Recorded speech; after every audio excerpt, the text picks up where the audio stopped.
Roll call, please, Carolina. Yes. Yes. Yes. Yes. Yes. Well, once again, greetings everyone, and welcome to this Tuesday, September 9th City Council meeting. Once again, we will start with Mayor Waller's quote for the day. This happens to be a Mayor Waller's original. Yeah. Every bottle of wine helps the bottom line. How about that? Should be a new liquor store mantra.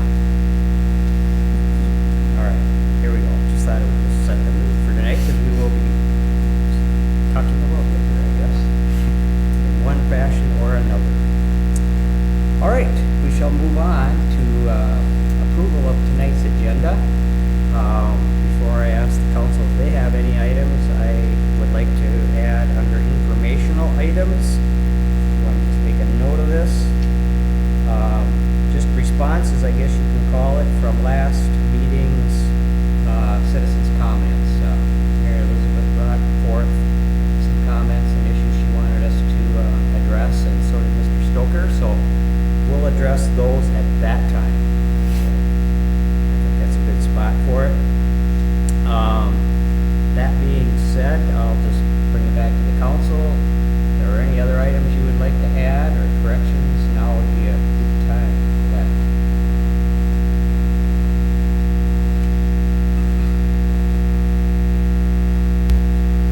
Hearing none, I'll entertain a motion to approve.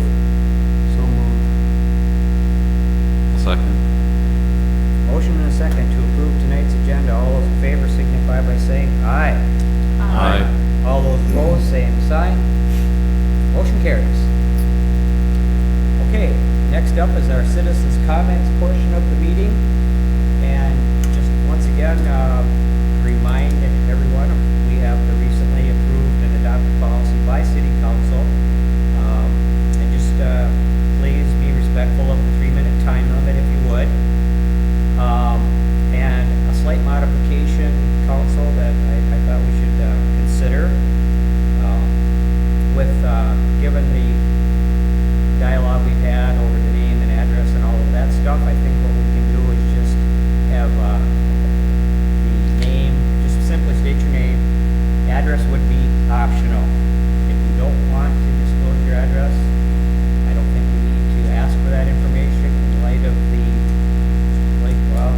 environment that we're in these days. But the other thing, and the reason why I state optional, is because there are some people that may want us to know where they live.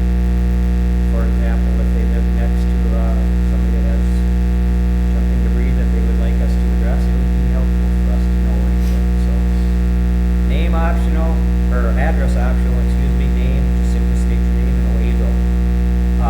That being said, we have 3 people that would like to approach the council, and we will begin with Annette Watson.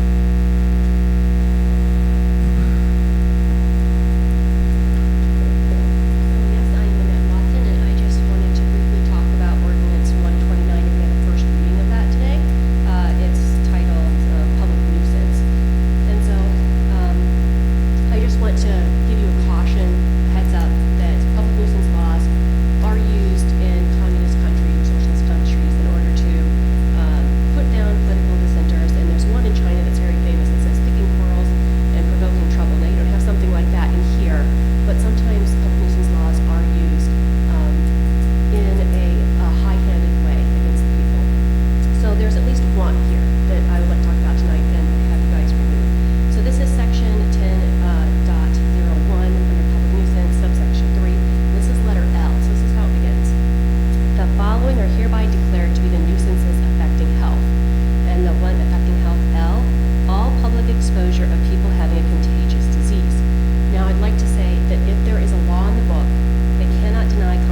far too broad. What we needed was a laser-focused ordinance to deal with burnt-out houses and junkyards within the city. And what we got is a shotgun approach, which has a typical trajectory, these kinds of broad nuisance laws of the city discovers it has no means to enforce it, so it hires a code enforcement company, at least this is what happened in California. Code enforcement company comes in, writes a plethora of nonsense code violations, and then the city council is forced to cancel that contract and strip back the law. So that's what happens on those. Secondly, I wanted to talk about the whole issue of, there are several other issues coming up tonight, but some of the other issues having to do with money expenditures, that on the same time you're creating these TIFs, we see an announcement that there's going to be an increase in the tax rate based on Monday's meeting, probably, Monday's budget meeting. So how are those two in line with each other? We can't understand that. Why you would give away tax money on one side and at the same time say you need more of it. So that doesn't make sense to us.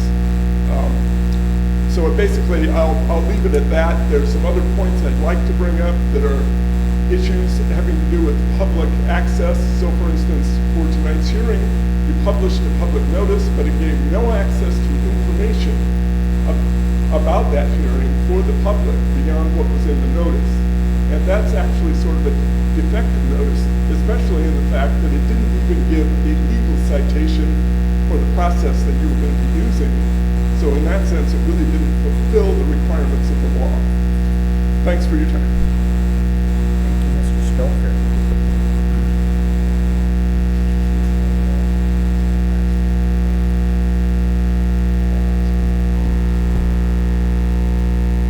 Okay, would there be anybody else that would like to approach the council that didn't already ask for time? Seeing none, we shall move on. We have a public hearing tonight. Before I open the public hearing, I just want to explain briefly the rules of the public hearing. Again, city council, members of the council, they know and understand that they call these things public hearings for a reason. That's our opportunity to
funds on a liquor store on a religious basis, but seeing as not everyone in town is religious or Christian, I'll make the argument from known facts.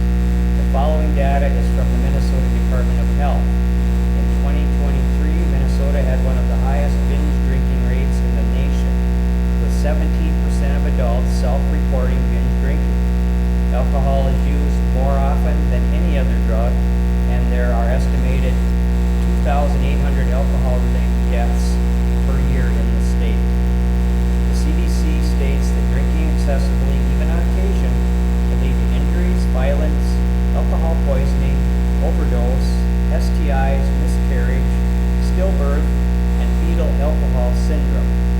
Long-term alcohol can cause cancer, high blood pressure, heart and liver disease, strokes, mental health conditions, learning problems, memory problems, including dementia, economic problems, and the ending of relationships. The effects of using alcohol are well known. Cannabis only exacerbates the problem. Findings from the literature reviewed suggest that the co-use of alcohol and cannabis is associated with additive performance impairment effects, higher and more frequent consumption levels, increased social and behavioral consequences, such as driving while impaired, and greater likelihood of experiencing comorbid substance use and mental disorders. So the question needs to be asked, should public funds, public dollars in a town where some people willfully choose abstinence from alcohol and other substances for religious or other reasons be used in the purchase and sale of these products? And should the town take on a debt in order to sell more of the product? Should the new liquor store fail to be profitable, then the people, the taxpayers, will be left on the hook for the shortfall of operating costs, as well as the debt of the new building.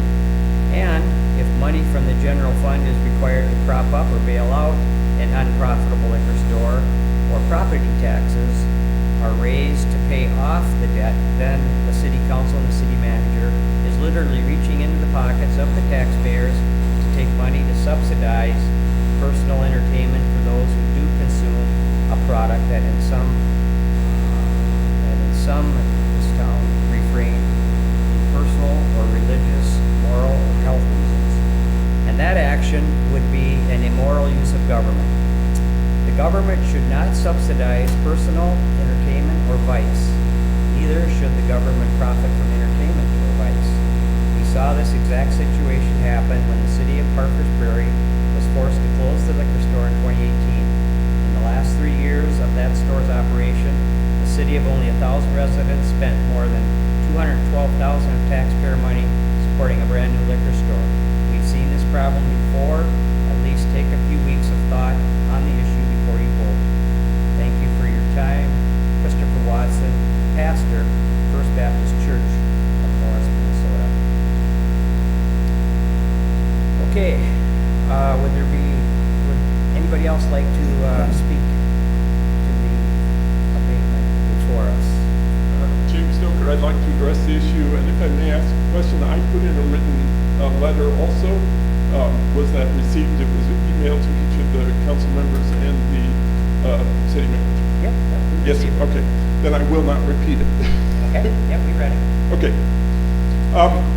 The point I'd like to make is that as a resident here, I am insulted by the fact that the city council is being conned into taking a measure that I think is unhealthy for the city. This is the wrong time for any small city in Minnesota to take on debt. And in particular, the payment for this debt represents a significant fraction, almost half, of what the liquor store has been making in recent years. So you're giving away a significant amount, and there is no guarantee that the changes will actually increase business to the extent to make up for the amount of tax money that's going into this investment. So it could essentially be lost money. I don't see any evidence of having done detailed market research as to whether or not the changes would actually benefit enough to make a profit. And profit isn't the question. The real question is, do we want to subsidize smoking and the THC infused beverages, and I don't think we do as a public, and that changes the whole color of the business if we tonight decide to subsidize it. That's my comment on the situation. I left you my written comments. Thank you for hearing and for reading. Thank you. Thank you for sending that out too, by the way. Anybody else care to speak?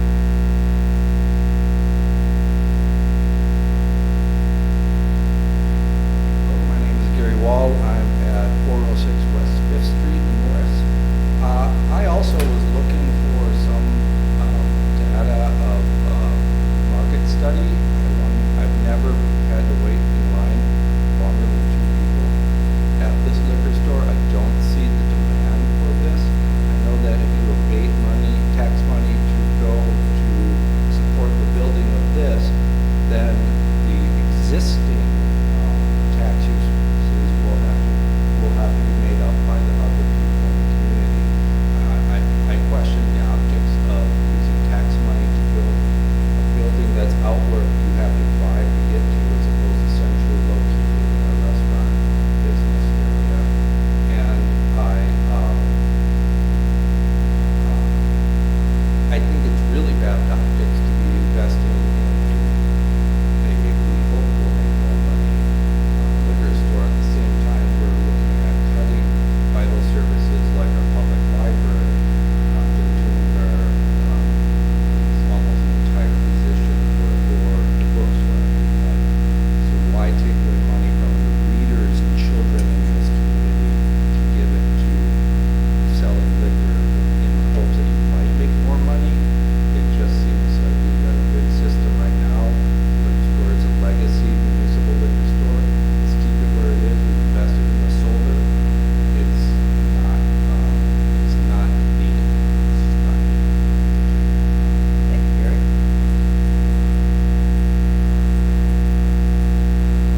Anybody else that would like to speak? Seeing none. In just a few minutes, I'm going to be introducing Nick here, and from Ellers, but, Nick has been working with us, at least himself, since 2012, 13 years, and I think we've been working as a city with Ellers and Associates for probably well beyond that, probably close to 20 years, so we thank Nick for all of his advice and direction over the years. It's been really helpful. He's been involved in a lot of projects for us, and we have a lot of confidence. I think I can speak for the council. We have a lot of confidence in Nick and his company. So Nick will provide, I'm just going to read a little lead-up statement here, and then I'll turn it over to Nick, and he can give his presentation. But I think it's important people understand how we got here tonight, okay? The city council financing, Nick is going to be providing us with some financing options for our new liquor store. I wanted to provide a little background in this project and explain how we got here. The city council has been working on this project for the last few years. During our tour of city buildings, we did a walkthrough of our current liquor store. Liquor store manager Dean Methuen pointed out some issues that needed to be addressed. First, Dean showed us the storage areas, and it became evident that the liquor store had outgrown the space of the current store. In addition, the coolers were getting up there in age, and we would soon be looking at a large expense to replace them. That led the city council to look into remodeling the existing facility, possibly purchasing some adjoining property to expand at our current location. After conducting a feasibility study, it became clear that building a new store would be our best option. Before I turn it over to Nick, I want to highlight some of the ways we have used liquor store revenues in the past. It was mentioned that, I just want to speak just for a moment about the liquor store gross profits, and I'm going to give you a 4-year recap. In 2020, and these are gross profit numbers now, in 2020, the liquor store gross profit was $591,573. 2021, it was $525,795. In 2022, $597,055. In 2023, $595,535. And in 2024, $703,594. There are, in the state of Minnesota, I just went on to the state auditor's website and just checked out, I just wanted to get a pulse for how many other municipal liquor stores there are in our state. I just thought it was kind of good information for us to know. In 23, this is the census that was as of 2023. Minnesota had 176 cities that reported operating 210 municipal liquor stores, with 84 of those cities operating both on-sale and off-sale liquor. If any of you want to verify that or get more information, you can certainly go to the Minnesota State Auditor's website as well. Check that out. I just want to close before I turn it over to Nick with just a few examples of how we locally, and I've participated in many of these projects, and I think some of the other members of the council have too. I just think it's beneficial for people to know and understand some of the examples of liquor store profits and how they provide benefits to the community, okay? In 2015, we had a directional boring project where we ran water line to our Pomme de Terre Park, for our spray park.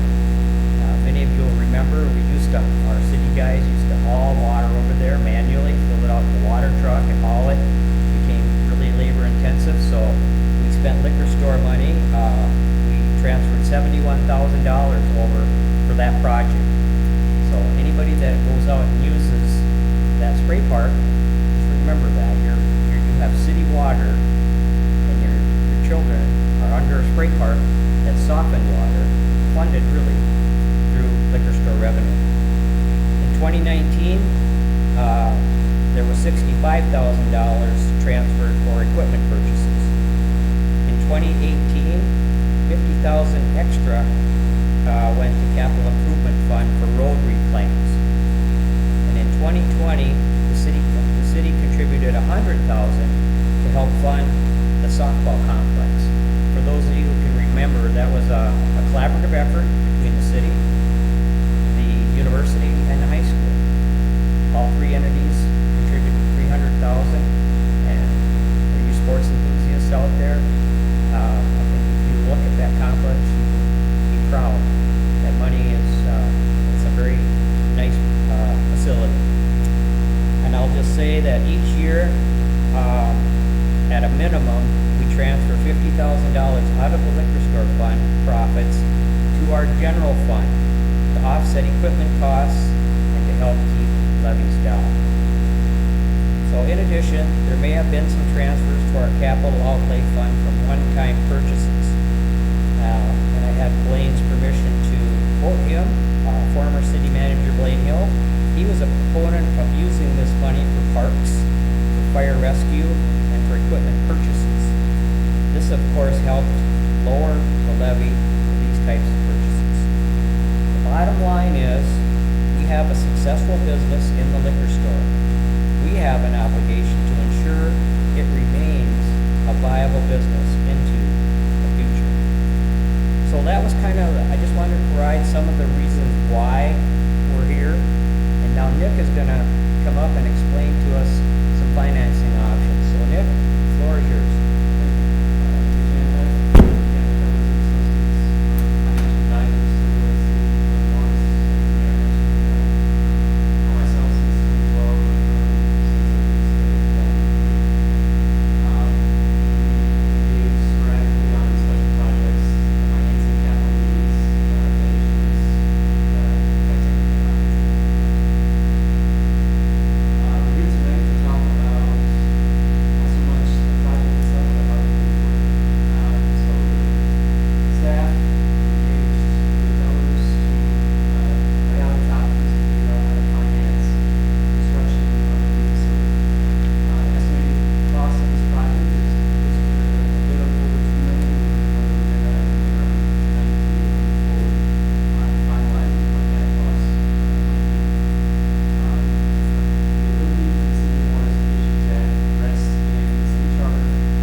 is not being paid for by taxes. It's being paid for by the proceeds of the liquor store. Would that be a fair assessment?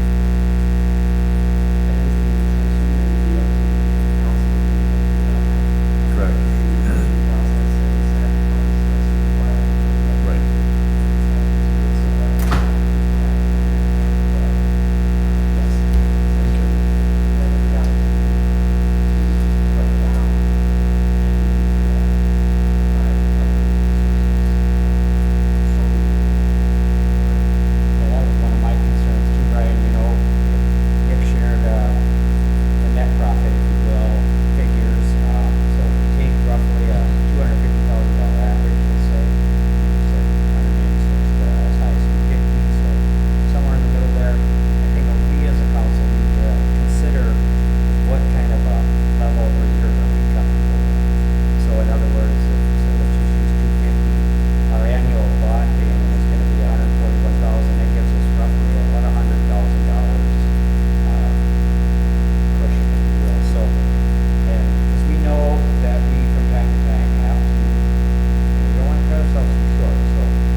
$512,000 going out. Will there be any reserve in that account?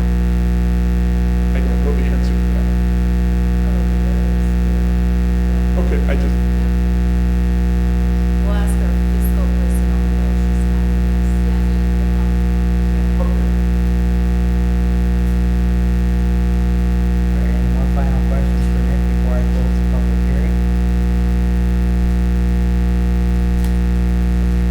Hearing none, I shall close the public hearing, and then we shall move on. Let's see. Okay.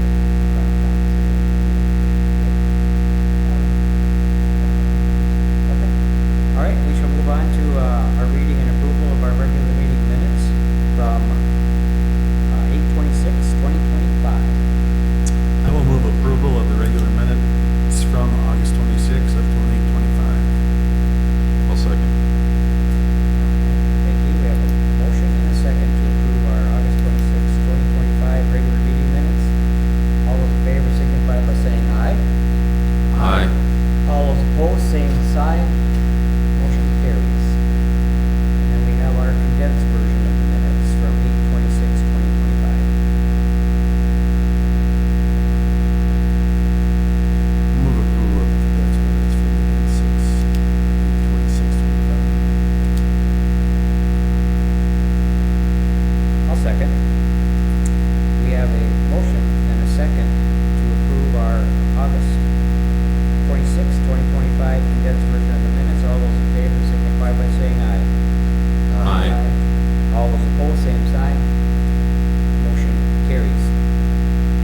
Next before us is our consent agenda, which consists of the audit of city bills, our gambling reports, City of Morris tree board minutes from July 16th, 2025, our application for exempt permit for the Morris Fire Department, the Morris Transit Report, and item F, application for an on-sale 3.2 malt beverage license for the Assumption Church. I guess I will move approval of the items on the consent agenda. I will second. Thank you. We have a motion and a second, and I will just bring it back to the council for any discussion on those items. Timberfest must be right around the corner.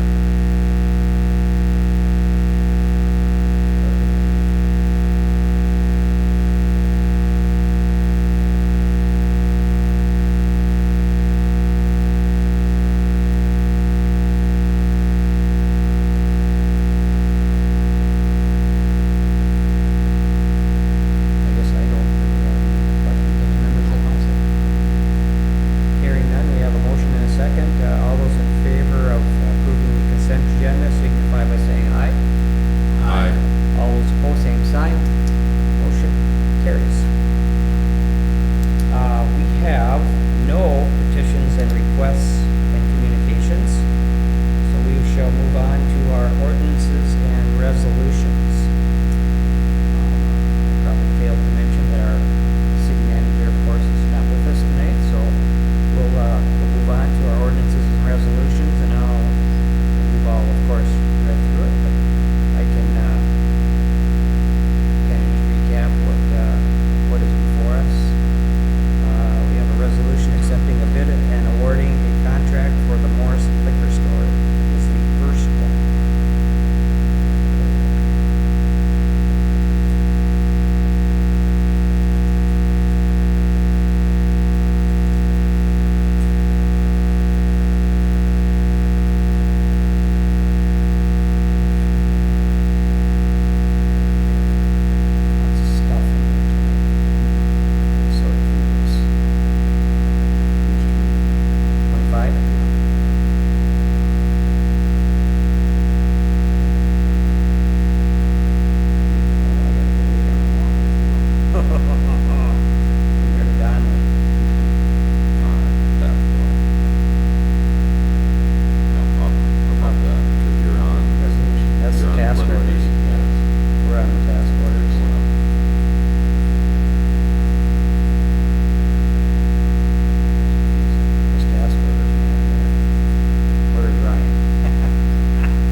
Project One construction in the amount of $1,798,400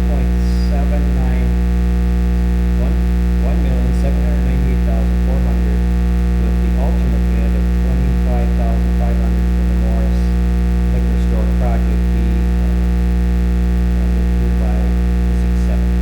That's the resolution before us, so the bid came in at 1.798.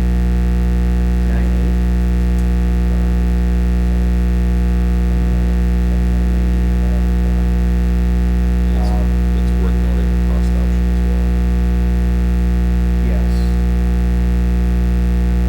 Alan, yeah, the Greenbelt's cost option for the project was $2,094,000. That was the Greenbelt's cost opinion for the project. Now, we submitted, there were actually, it's found there, seven people that submitted bids. You know, I was initially, when we were talking about this, thinking, I spoke to Whitney, and I was thinking we'd land somewhere between that 2 and 2.5. We had kind of looked both between us. Probably could have been better than that, which we did, so that's exciting. Well, it looks like we, the low bid 1,798, high bid 2,499, it's $700,000 difference in the bid. It's stunning, as it is. Three relatively close bids to the low bid would suggest pretty much everything. The only question I had, Whitney, and perhaps you were involved in this a lot more than I was, and you and Becca, but that bid now, is that for the construction of the building? What about the interior components of the building? Does that include that also? Like the coolers and everything we need to turnkey and be ready to roll? Okay.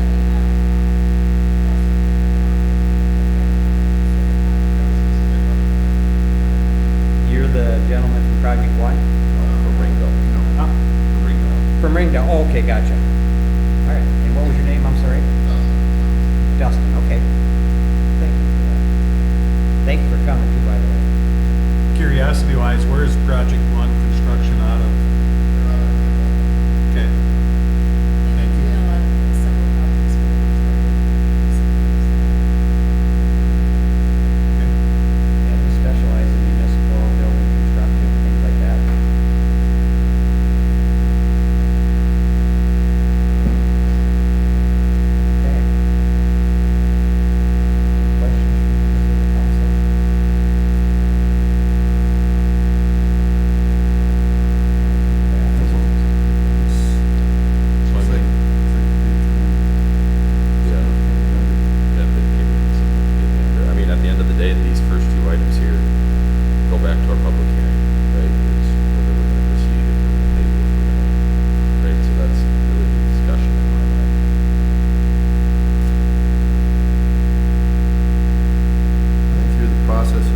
kind of format, if you will. It's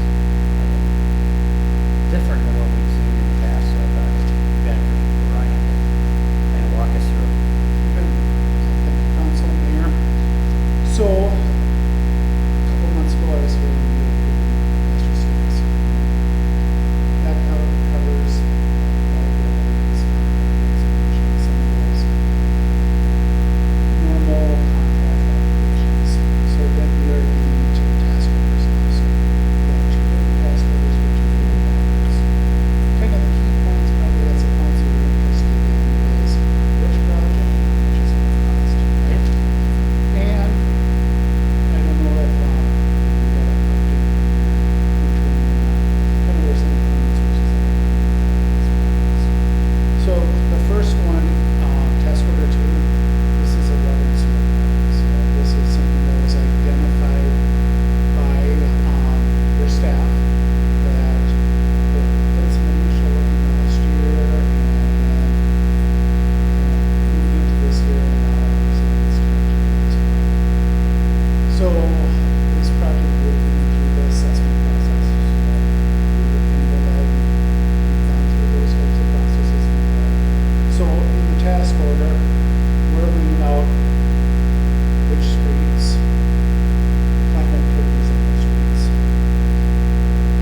Then we get into how much is it going to cost for each of the different tasks that we're going to be responsible for those each. Then you got a whole bunch of pages where we spell out, okay, this is what we're going to do for the study and report plans. This is what we're going to do for the preliminary. This is how we're going to handle the project representation. And we're how we're going to contractors doing what the city is doing. So these, I'd say probably the last 30 pages of these documents, they're pretty much the same. On the task order 3, that is not an assessment process. That is funding that you receive through the state of Minnesota to do that work. Part of that project along Birch Avenue is that's the only cost that's outside of that.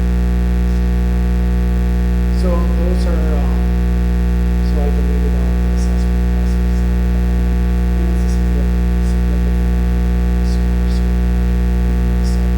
It is 6,000 people sidewalk. That's why. And you know, it is, we're doing this project. for some reasons. But, that's why, between the two, those are probably the main differences. You've got two different types of projects, different funding sources for each project. That is water and sewer, I see. The first one, task Yes. order 2, is a water and sewer project. And I believe these are, these streets and the project that water and sewer, that's been identified by Russ and the staff, and I think early as a couple of years ago, even last year, I think they've been scoping the, pretty much everything over there. Now we got to start putting something together and get it fixed up, so. There, you have aging infrastructure that is what we keep saying. Not just sidetracking, but we're having this, look at it maybe back here in a couple weeks. There's some work along Fifth Street, First Street, Third Street, along the elementary school side. Morris is lucky to have all the work that we have doing right now, but there's also a burden on you as the city to try to keep your infrastructure to keep up. So Russ and Ryan and I have been thinking about some other projects that maybe they force along just to get some initial Street whip, this year we're looking into, is that going to remain the same size or reduced? Or is it too Right. early to determine? Right, from what I understand, we're keeping it the same size. I've actually sent surveyors out there since I had a survey crew of our hall, just to start getting some, the weather's nice, so that's what we did. But we have not gone into any design aspects of it.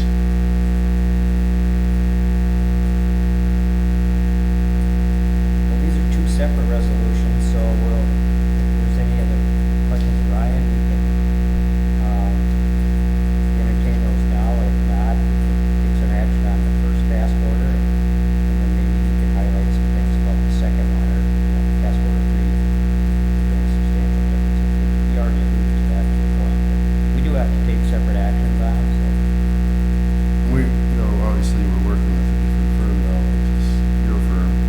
And so we've done these projects in the past and it's, an assessment. So you will be providing us with that information about what is projected assessment per property? Is that Yep. what we're gonna be looking at? Projections or help with the, doing the notices and all that, so. I'm doing it right now in city, so. I think this just, different style that you guys do that versus what we're kind of used to and the information that we want to see going forward because there is sometimes difficulty in justifying the assessment towards the value of the property. So that's always a concern for me when we're doing some projects like this because, we're gonna try to assess somebody 20 grand for their property and it's only worth 60, it's not gonna work. So, there's just certain things and because we are a city that has gone down the assessment road for years and years and years, you pretty much have to stay on that. You have to turn it over to straight taxes that take over where the bigger cities have their, it's basically all the taxpayers pay versus who's directly assessed to it. So it's different with us. I don't know, are there bigger cities or cities that are maybe our same size that do what we do? Is there a lot of assessments or is it more tax-based? Most do assessments, and usually they have some sort of combination of rural development. So, obviously, it's always nice to get those additional funding sources, but sometimes that is an option to do an assessment. The city of Brainerd engineers just talking to me about, they were talking about changing, this, dropping the assessment process to tax. And he alluded to some of the same things you're saying. It's hard to change when we just did the assessment process maybe a year ago or 2 years ago. So, That would be near impossible to go from assessment to tax base based on if you were a person that just got assessed to your property and all of a sudden now you're getting an increase in taxes to pay for somebody else's. So I mean, it's really, that's why we've never moved from the road that we're on. I think we get on that road and we never went the other way on. Yeah. so the same concerns like pretty much. It's been a while since we've been at Center We don't know until we find out, so Yeah, unless we move exactly. forward. We do So have to move forward with this. I will move approval of a resolution authorizing a task to order with more engineering for professional services to do the research work on the projects that we have listed here. I'll second. All right, so we have a motion and a second approving the resolution authorizing task order number 2. Once again, roll call vote on that, please, Carolina.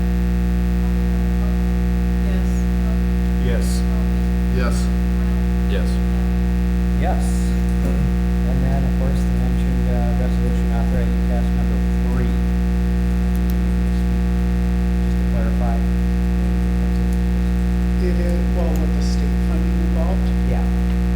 it does get run through MinDOT. So, and it's in MinDOT right away, so it isn't just simply MinDOT state aid, it's MinDOT central office will take a review of it and then they will have their comments. The city, as part of obtaining this grant, said they will maintain it in the winter. Russ has made, we've actually considered a few things to make sure that it's as easy as we can make it be for snow plowing. The drainage, most of the, try to maintain the drainage that's going on at those locations right now. Not to impede them, there'll probably be a few sidewalk drains to move the water from one side to the other. On Birch Avenue, near this church there, looks like we'll probably have to be able to storm sewer because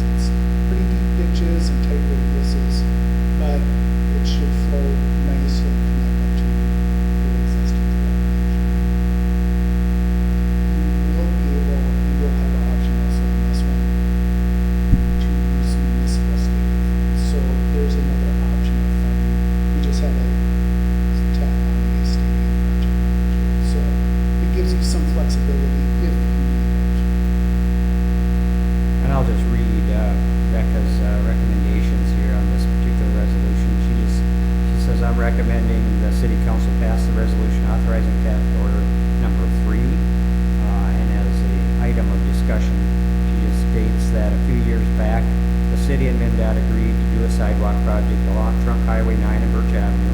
Our portion of the project is a portion of the sidewalk, not on the MinDOT right-of-way and the engineering costs. So our portion would be $362,475 in total. And that sidewalk starts at the Dairy Queen, is that correct? First Street out to Birch, so. Yeah, it's But Birch it'll be, Road. we have to redo the sidewalks. It's not easy. Yeah. So we're gonna get that fixed up, move it over a little bit to exit there. You know, it's a little, it's kind of tight there, so, so, yeah, it'll be straightened out. Estimated total cost if our portion is at 362.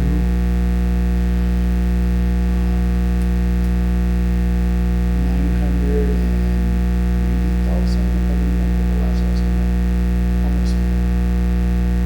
And if they want us to live, they provided someone that just live almost 3 days ago. There's no lighting as part of this project, so I know they have light standards along that stretch of highway, so we get some resolution, some months along. We've been working on this for a while, this project, and from a safety standpoint, pretty excited to see this finally coming forward. That's pretty well used, and it's a really busy stretch of road there. Keep people safe and on the sidewalk as opposed to walking on the shoulder. It's a good deal.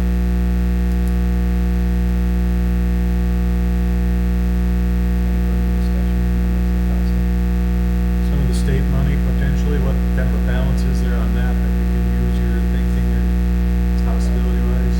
I don't, Or we'll know that or be able to see We'll that know it, going forward? we need to finish some of the current state projects to see where it takes them. Make it stop raining? Every other project is here, I'm hearing the same thing, give us Yeah. more time, so.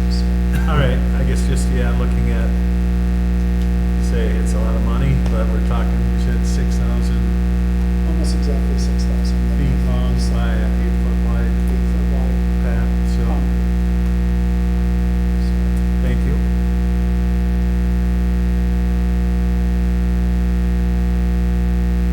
Any further questions for?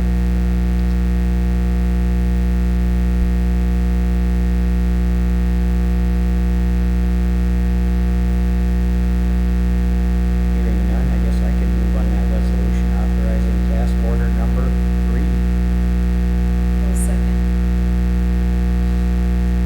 Thank you. We have a motion and a second authorizing the resolution authorizing task order number 3. And I'll ask once again Carolina for a roll call vote on that, please. Yes. Yes. Yes. Yes. Yes. Thank you. Thank you, Ryan. Appreciate it.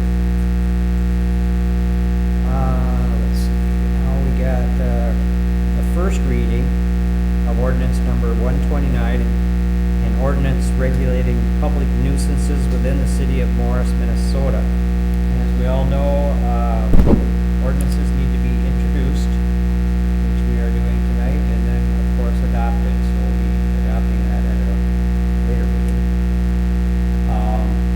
Any items for discussion on this from members of the council? You all have it before you here.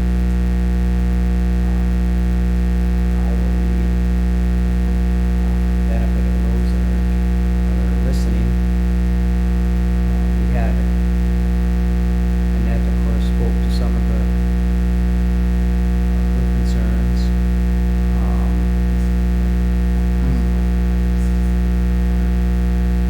Not at this time on this.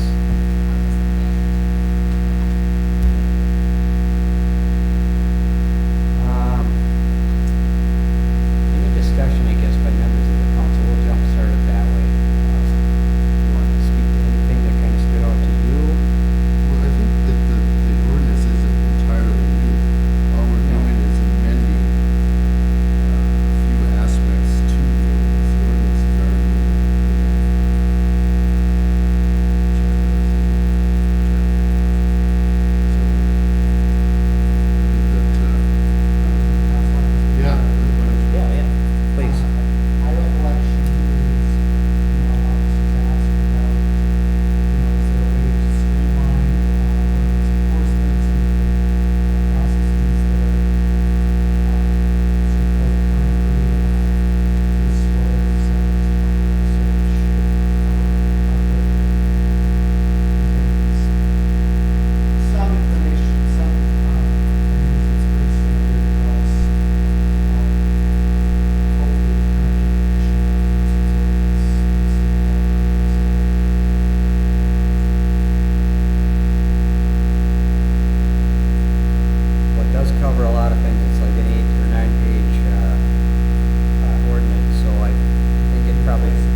fifty. I think we can, up until we actually vote.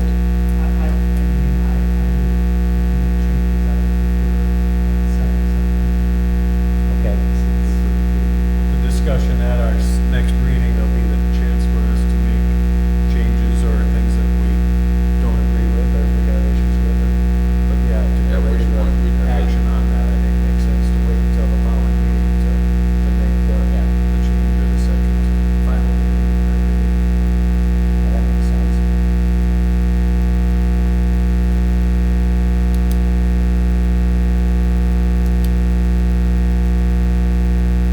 I think maybe it would be advantageous to, I would have liked, the city manager to maybe put in what was added and what was omitted. Right.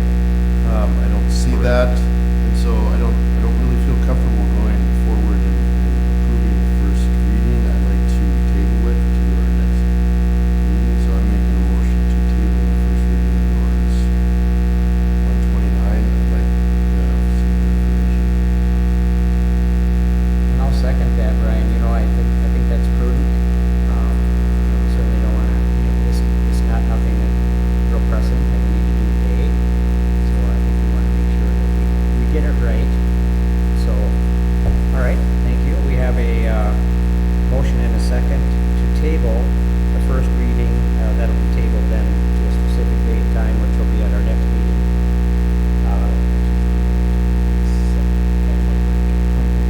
Okay, so we're tabling it, to a specific date.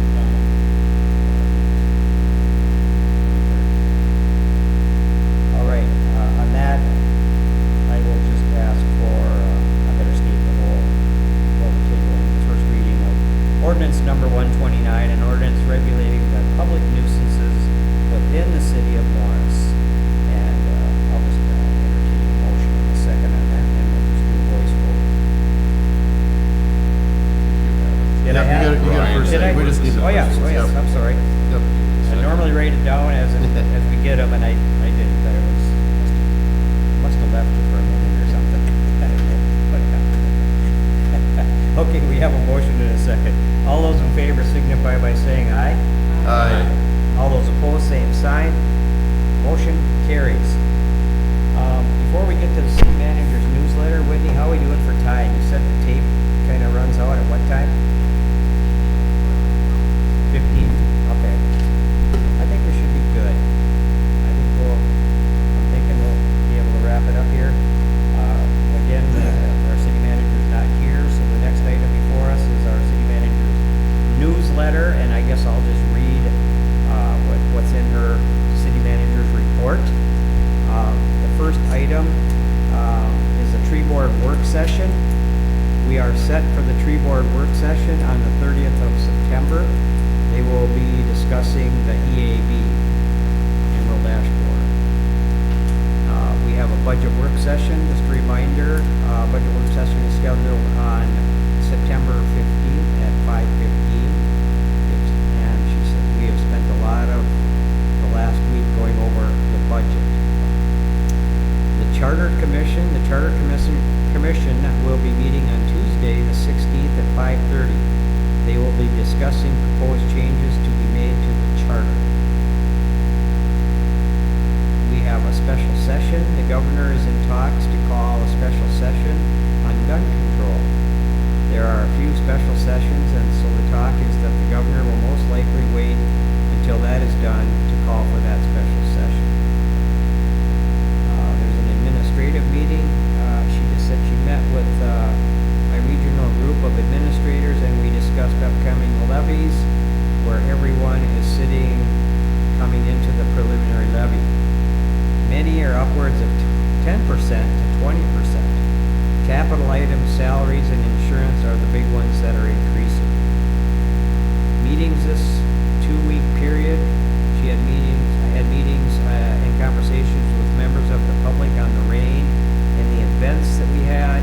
If any homes have had damage, the county is asking that they fill out the forms on the county's website for the damage report. We met with the university on their lift station and the agreement with the city.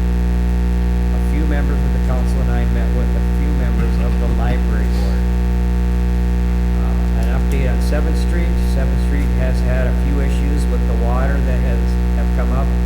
behind on their schedule.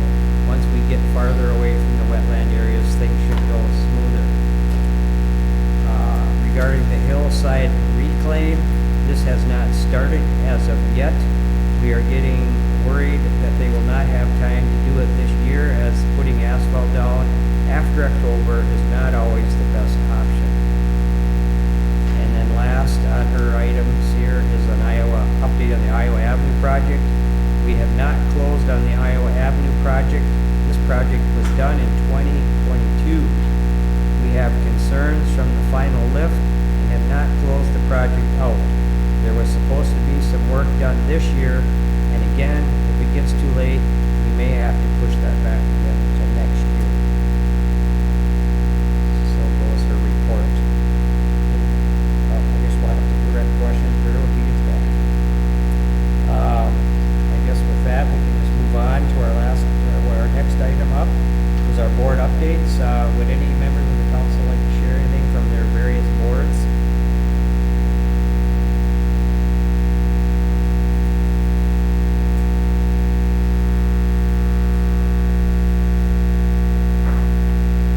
None, I guess. That might be just kind of getting started, I guess, so to speak. So there are none. I shall move on. If there are no board updates, will there be any other business to come before the council? All right, then I will we'll get to the added items on the agenda. That we added to early on is to address the issues that were brought forth at our last meeting from Mary Elizabeth and Mr. Stoker. And I'm just going off of what our minutes recapped. Mary Elizabeth was concerned about the decision on who can approach them and for how long. That, of course, speaks to our 3-minute time limit. And, we have time limits out of respect. It's kind of evolved and took us down that path when we had several large meetings where we had large audiences. Our intent is never to censor or to prevent people and try to represent either for or against. As you know, the mayor in particular has got to be neutral in all of these things as I facilitate the conversation. So, your comments really are directed to the mayor and the chair as I try to facilitate the meetings as fair and equitable as I can. So, if I somehow feel that's not happening, I guess I'll apologize. But I think in looking back at most of the public hearings we had, I think if anything, I was accused of probably giving more time to the opposing side than I should have. So, you're kind of darned if you do, darned if you don't. So I just appreciate your patience in that area, because some of the items that we've had over the past have been a little contentious, but we're growing and we're learning. So I appreciate your patience in that area. One question you raised, Mary Elizabeth, was regarding the Morris Economic Development Committee, and wonders if that raises anyone's attention to the notion of conflict of interest when they're voting. What I wanted to do, Mary Elizabeth, is just I started with referring to our charter. That's always the first place you should look, and gives us direction in how we're structured. As a group, we do follow Robert's Rules of Order in all of our formats and so if you go to our meeting, you go to another meeting, city council meeting in another city, you should see relatively the same format. But I consulted our charter, and in Chapter 2, City Charter, Section 2.54, it's pretty sparse in what it speaks to as far as economic development authority. But I'll just read it for you here. Subparagraph 1, establishment and composition. An economic development authority is hereby established. The authority commissioners shall be composed of members of the city council. So our charter dictates that entity is made up of members of the city council. Subparagraph 2 speaks to powers and duties. be the responsibility of the Economic Development Authority to carry out economic and industrial development and redevelopment within the city in accordance with such general policies as may from time to time be established by the council and pursuant to such bylaws as may be adopted by the authority with approval of the council. The authority shall have such powers as may be permitted by Minnesota statute. So that's really about the only thing that's in our charter that speaks to our powers and responsibilities. I just generally took a look at EDAs. I just did a little bit of independent research, I guess if you will, from our charter. And many people are probably wondering why we would have economic development agencies or authorities. And really, EDAs can accept land or money and assistance from the federal or state, by gift, loan, or otherwise. So really what ends up happening is your economic development authorities are a conduit, if you will, would probably be the best way to explain it, for funds that come into and are funneled through economic development. So you'll recall back in 2014, I think Jeff and I and Ryan were all part of the transfer when we had those, we transferred our money to the SCIC because there was a mandate at that time provided by the state. The cities had those funds and we really weren't doing much with them. And Whitney was kind enough to provide me with a memo that goes way back to May 9th, 2014.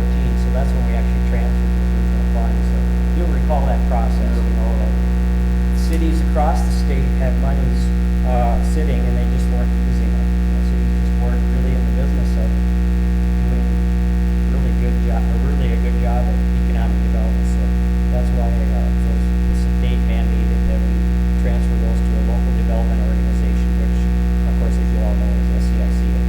Cheryl will be coming, I think, next month. Becca said that after Cheryl indicated that she's going to be on our agenda next month. She'll give us an update. But I just wanted to briefly touch base on the Economic Development Authority. The reason I think, you know, without knowing, it makes sense to have the city council participate on that same board because most of the things that the Economic Development Authority approves is going to have to be approved by the council anyway. So they work together. It would be kind of awkward to have two separate, you know, entities. So it just kind of, I think it just works. So I hope that answers your question on that end, Mary Elizabeth. I just wanted to speak to that. And, you know, Jim, you had raised some questions about the public hearing on tax abatement. And I hope after tonight you feel a little better about it. Maybe you do, maybe you don't. Okay. That's really all I had. I just want everybody to know that we care about your comments when you come before the council. We take them very seriously and we do the best we can and try and be back to you. So, would there be any other business